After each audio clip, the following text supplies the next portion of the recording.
grant that we may sit one on your right hand and one on your left.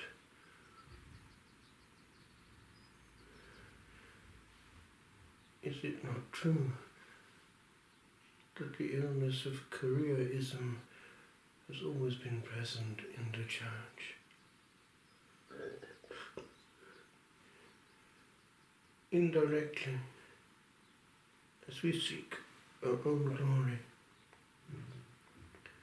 we indicate that we share something of the tendency of the fallen angel himself, who wanted his own glory, kingdom and authority at the beginning of angelic time, non serviam. It's there, alas, at every level of humanity. Even the child has it in some shape or form, if we're honest and observant.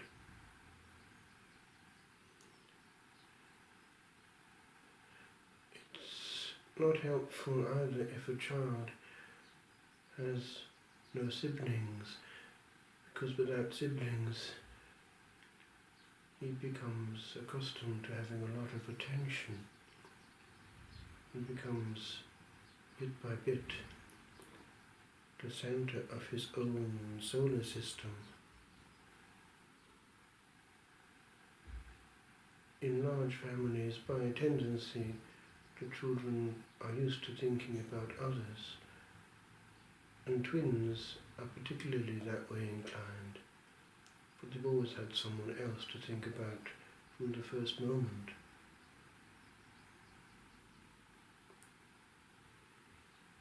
As one looks around the planet, one observes people who have personality problems.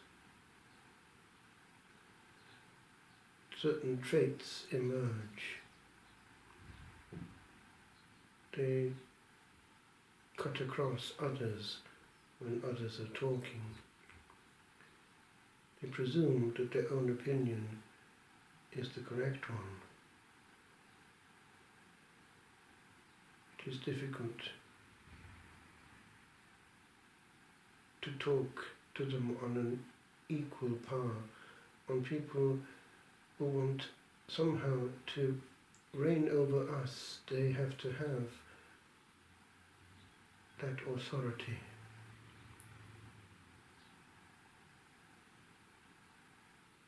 Also, quite often, they will talk not only a lot, but loudly. There are indirect ways of making others feel small. And then power struggles emerge. It happens in society, it happens also in church life, in prayer groups, religious communities, parish councils and groups, societies, and even things that come into being so as to serve the Lord and honor Him can become damaged. But it can also happen in the case of those who are actually not really in the driving seat, but bit by bit seem to get there. One sees people glad to be called forth to a place where they can be seen. One sees also situations where it is difficult to get them out of that place. People do not see the glory of having precisely their glory hidden in this life and only seen by the angels and their King. We need to be gratified, elevated seen here. One sees also people who, when it comes to receiving praise, push it away, apparently, but then when it comes to receiving criticism, they very quickly react, which puts a question mark on their apparent humility.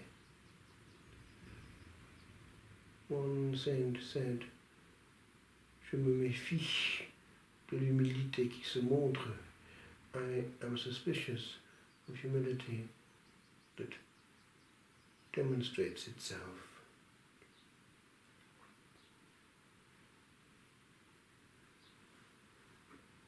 Before the high priest, before Herod, before Pilate, the King of Kings, the King of Glory, had a different mode of behavior and answering. He kept his dignity. His glory did not depend on human beings, but ours obviously does.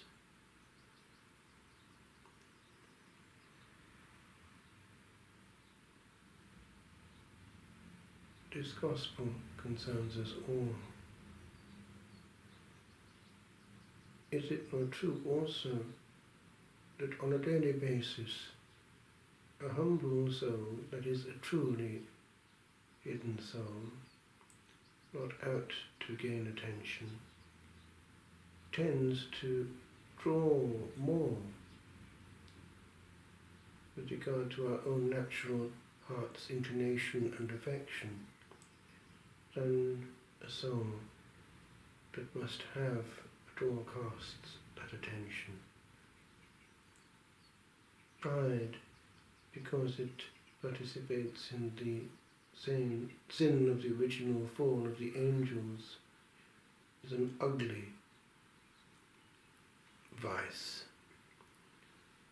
All its manifestations put us off. And so the irony is that the soul who seeks glory without realizing it is losing it big time.